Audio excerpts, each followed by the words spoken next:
ಓ, ಮೂರನೇ ವಿಡಿಯೋಗೆ ಗಿಡನ ಅಂತ ಯೋಚನೆ ಮಾಡ್ತಿದ್ದೀರಾ? ನೀವು ಲಾಸ್ಟ್ ವಿಡಿಯೋಗೆ ಸಬ್ಸ್ಕ್ರೈಬ್ ಮಾಡಿರೋ ರೇಂಜ್ ನೋಡಿ ಜೋಶ್ ಬಂದು ಈ ಗಿಡ ಇಟ್ಟಿದ್ದೀವಿ. ನೀವು ಈ ವಿಡಿಯೋಗೆ ಹೆಂಗೆ ಸಬ್ಸ್ಕ್ರೈಬ್ ಮಾಡಬೇಕು ಅಂದರೆ ಈ ಗಿಡ ರೊಚ್ಗೆದ್ದು ಮರ ಆಗ್ಬಿಡ್ಬೇಕು. ಅಂತಮ್ಮ ನಮ್ಗೆ ಯಾಕ್ಲ ಬೇರೆ ಇಂಟ್ರೆಸ್ಟ್ ರೊಚ್ಗೆ ಅದ್ರ ಮೇಲೆ ಊರು ತುಂಬ ಮಕ್ಳಾಗೋಯ್ತವೆ.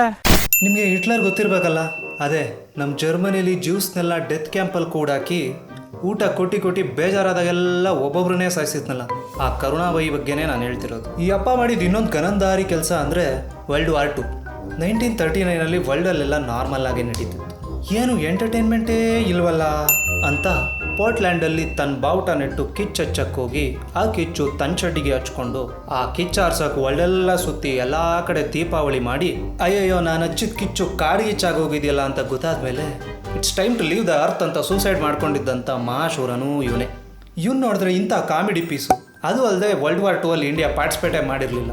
ಇವನಿಗೂ ಇಂಡಿಯಾದ ಇಂಡಿಪೆಂಡೆನ್ಸ್ಗೂ ಏನು ಸಂಬಂಧ ಅಂತ ಯೋಚನೆ ಮಾಡ್ತಿದ್ದೀರಾ?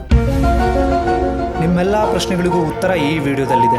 ವಿಡಿಯೋ ನೋಡಿ ಇದರಲ್ಲೇನೋ ಮ್ಯಾಟ್ರ್ ಇದೆ, ಆ ಮ್ಯಾಟ್ರಲ್ಲೇನೋ ದಮ್ಮಿದೆ ಅಂತ ಅನ್ಸಿದ್ರೆ ನಿಮ್ಮಪ್ಪ ಅಮ್ಮ ಅಣ್ತಮ್ಮಂದಿರಿಗೂ ತೋರಿಸಿ. ಕನ್ನಡದಲ್ಲಿ ಮ್ಯಾಟ್ರ್ ಇರೋ ಡಿಜಿಟಲ್ ಕಂಟೆಂಟ್ ಕ್ರಿಯೇಟ್ ಮಾಡೋದೇ ನಮ್ಮ ಉದ್ದೇಶ. ಇದಕ್ಕೆ ಕನ್ನಡಿಗರೆಲ್ಲರೂ ಸಹಕರಿಸಬೇಕಾಗಿ ವಿನಂತಿ. ನಿಮಗೆ ಇನ್ನೊಂದು ಕ್ಯಾರೆಕ್ಟರ್ ಇಂಟ್ರೊಡ್ಯೂಸ್ ಮಾಡಬೇಕು.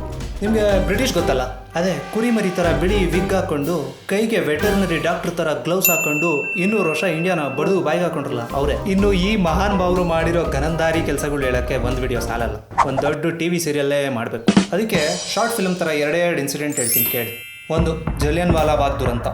ಬ್ರಿಟಿಷ್ ಅವರು ಮಾಡಿದ ಒಂದು ಕಾನೂನು ವಿರುದ್ಧ ಸ್ವಲ್ಪ ಜನ ರೈತರೆಲ್ಲ ಸೇರಿ ಜಲಿಯನ್ ವಾಲಾ ಬಾಗ್ ಅನ್ನೋ ಒಂದು ಜಾಗದಲ್ಲಿ ಶಾಂತಿಯುತವಾಗಿ ಪ್ರೊಟೆಸ್ಟ್ ಮಾಡ್ತಿದ್ರು. ಓಹೋ, ಇಂಡಿಯನ್ಸ್ ಇಷ್ಟೆಲ್ಲ ದುಶ್ಚಟಗಳು ಕಲ್ತ್ಬಿಟ್ರಲ್ಲ, ಹಿಂಗೆ ಬಿಟ್ಟರೆ ಹಾಳಾಗಿ ಹೋಗ್ಬಿಡ್ತಾರೆ ಅಂತ ಅಲ್ಲಿದ್ದ ಬ್ರಿಟಿಷ್ ಬ್ರಿಗೇಡಿಯರ್ ಒಬ್ಬ ಜಲಿಯನ್ ವಾಲಾ ಬಾಗ್ನ ಎಲ್ಲ ಬಾಗ್ಲು ಮುಚ್ಚಿಸಿ ಶೂಟೌಟ್ ಆರ್ಡರ್ ಕೊಟ್ಬಿಟ್ಟ. ನೆಕ್ಸ್ಟ್ 10 ನಿಮಿಷದಲ್ಲಿ ಸತ್ತಿದ್ದು 1000 ಜನ. ಆ ಬ್ರಿಗೇಡಿಯರ್ಗೆ ಇಂಗ್ಲೆಂಡಲ್ಲಿ ಹೀರೋ ಅಂತ ಅವಾರ್ಡೇ ಕೊಟ್ಟರು. ಎರಡನೇದು, ಬೆಂಗಾಲ್ ಫೆಮೈನ್.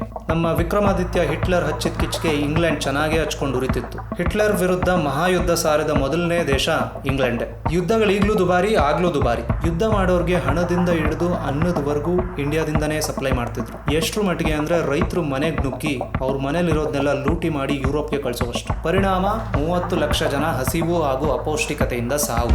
ಇಷ್ಟು ಸಾಲದು ಅಂತ ಇವರು ವಾಯು ವಿಹಾರಕ್ಕೆ ಹೋದಾಗೆಲ್ಲ ಪ್ರಾಣ ಕಳ್ಕೊಂಡವ್ರು ಅದೆಷ್ಟೋ.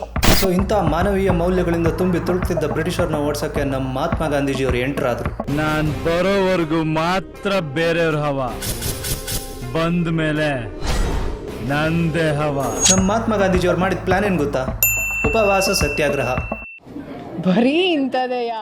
ಬ್ರಿಟಿಷ್ ಅವ್ರನ್ನ ಓಡಿಸ್ಬೇಕು ಅಂತ ಕಡ್ಗ ಹಿಡ್ದು ಕೂತಿದ್ದ ಸುಭಾಷ್ ಚಂದ್ರ ಬೋಸ್ ಅವ್ರಿಗೆ ಗಾಂಧೀಜಿಯವ್ರು ಹೇಳ್ಕೊಟ್ಟಿದ್ದ ಪಾಠ ಏನು ಗೊತ್ತಾ? ಒಂದು ಕೆನೆ ತೋರಿಸಿದ್ರೆ ಇನ್ನೊಂದು ಕೆನೆ ತೋರ್ಸಪ್ಪ ಅಂತ. ಅದಕ್ಕೆ ಸುಭಾಷ್ ಚಂದ್ರ ಬೋಸ್ ಅವರು ಗಾಂಧೀಜಿ ಜೊತೆ ಬಿಟ್ಟು ಇಂಡಿಯನ್ ನ್ಯಾಷನಲ್ ಆರ್ಮಿ ಕಟ್ಟಿದ್ರಂತೆ.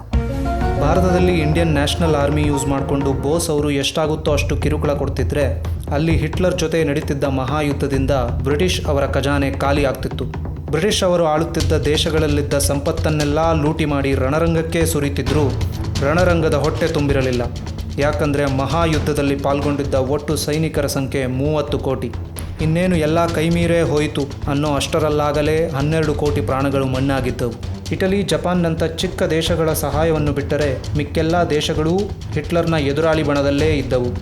ಎರಗಿ ಬರುತ್ತಿದ್ದ ಸೋಲನ್ನು ಮನಗಂಡ ಹಿಟ್ಲರ್ ಅವಮಾನದಿಂದ ತಪ್ಪಿಸಿಕೊಳ್ಳಲು ತನ್ನ ಪಿಸ್ತೂಲ್ನಿಂದಲೇ ಗುಂಡು ಹಾರಿಸಿಕೊಂಡು ಆತ್ಮಹತ್ಯೆಗೆ ಶರಣಾದ.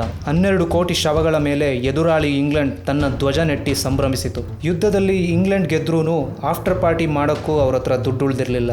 ತಿನ್ನಕ್ಕೆ ಬ್ರೆಡ್ ಇರಲಿ, ಬ್ರೆಡ್ ಚುಚ್ಚೋ ಸ್ಪೂನು ಉಳಿದಿರಲಿಲ್ಲ. ಅಷ್ಟೊತ್ತಿಗಾಗಲೇ ಭಾರತದಲ್ಲಿ ಬ್ರಿಟಿಷ್ ಅಕ್ರಮಗಳಿಗೆ ಬೇಸತ್ತಿದ್ದ ಜನ ಗಾಂಧಿವಾದವನ್ನು ಬಿಟ್ಟು ಮಾಡೋಣ ಇಲ್ಲವೇ ಮಡಿಯೋಣ ಅನ್ನುತ್ತಿದ್ದರು. 1945ರಷ್ಟರಲ್ಲಾಗಲೇ ಇಂಡಿಯನ್ ನೇವಿಯಲ್ಲಿ ಅರ್ಧಕ್ಕಿಂತ ಹೆಚ್ಚು ಭಾರತೀಯ ಆಫೀಸರ್ಗಳೇ ಇದ್ದಿದ್ದರಿಂದ ದಂಗೆ ಅಲ್ಲಿಂದಲೇ ಶುರುವಾಯಿತು. ಹಣದಿಂದಲೇ ಸಿಪಾಯಿಗಳನ್ನು ಖರೀದಿಸುತ್ತಿದ್ದ ಬ್ರಿಟಿಷರ ಬಳಿ ಈಗ ಹಣವೂ ಇರಲಿಲ್ಲ, ಹಣಕ್ಕಾಗಿ ಮಾರಿಕೊಳ್ಳುವ ಸಿಪಾಯಿಗಳೂ ಇರಲಿಲ್ಲ.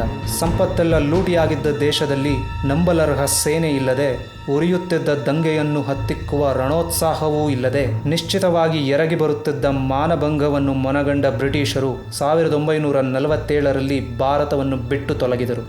1950ರೊಳಗೆ ಬಹುತೇಕ ಎಲ್ಲ ಪ್ರಮುಖ ದೇಶಗಳಿಂದಲೂ ಹಿಂದೆ ಸರಿದರು. ನೋಡಿದ್ರಲ್ಲ, ಈ ಬಿಳಿ ಗ್ಲೌಸ್ ವೆಟರ್ನರಿ ಡಾಕ್ಟರ್ಗಳು ಇಂಡಿಯಾ ಬಿಟ್ಟು ಹೋಗಿದ್ದು ಅಯ್ಯೋ ಪಾಪ ಗಾಂಧೀಜಿ ತಿಂಡಿ ತಿಂತಿಲ್ವಲ್ಲ ಅಂತಲ್ಲ. ಅವ್ರಿಗೆ ತಿಂಡಿ ತಿನ್ನೋಕ್ಕೂ ಬಿಡದೆ ತಲೆನೋವು ಆಗಿದ್ದು ನಮ್ಮ ಹಿಟ್ಲರಿಂದ. ನಾವು ಹೇಳಕ್ಕೆ ಟ್ರೈ ಮಾಡ್ತಿರೋದು ಗಾಂಧೀಜಿಯವ್ರು ಏನೂ ಮಾಡಿಲ್ಲ ಆರ್ ಹಿಟ್ಲರ್ ಈಸ್ ಗ್ರೇಟ್ ಅಂತ ಅಲ್ಲ. ನಾವು ಹೋಗ್ತಿರೋ ದಾರಿಗೆ ಅಡ್ಡವಾಗಿ ಒಂದು ಬಂಡೆ ಬಿದ್ದಿದೆ ಅಂತ ಇಟ್ಕೊಳ್ಳಿ.